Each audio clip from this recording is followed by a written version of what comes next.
કહેવાય છે કે બાળકો ભગવાનનું રૂપ હોય છે અને જ્યારે રાજ્યનો સર્વોચ્ચ વડો એક બાળકને આપેલું વચન નિભાવવા તેની શાળાએ પહોંચી જાય ત્યારે તે નેતૃત્વ નહીં પણ પરિવાર બની જાય છે. બનાસકાંઠાની નાની સામ્યાએ ગત વર્ષે મુખ્યમંત્રીને પૂછ્યું હતું કે દાદા તમે ક્યારે આવશો? દાદા તમે અમારી સ્કૂલમાં ક્યારે આવશો અમને મળવા? આવીશું, અમે ત્યાં આવીશું એટલે. હા. અને આજે એ જ દાદા એટલે કે મુખ્યમંત્રી શ્રી ભૂપેન્દ્રભાઈ પટેલ ઉત્તમપુરા પ્રાથમિક શાળાના આંગણે હતા. બાળકો સાથે મન મૂકીને વાતો કરી, સામ્યાના માથે હાથ મૂકી આશીર્વાદ આપ્યા અને કહ્યું કે બેટા ભણીને કલેક્ટર બનજે. માત્ર એક મુલાકાત નહોતી પણ એક દીકરીના વિશ્વાસની જીત હતી. દાદાએ મને એમ કહ્યું હતું કે દાદા તમે અમને મળવા આવશો ને.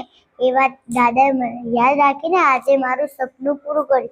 આજે મારી સ્કૂલનું અને સપનું પૂરું કર્યું. અને દાદાએ મેં દાદા સામે 2-3 શ્લોક પણ બોલ્યા અને દાદાએ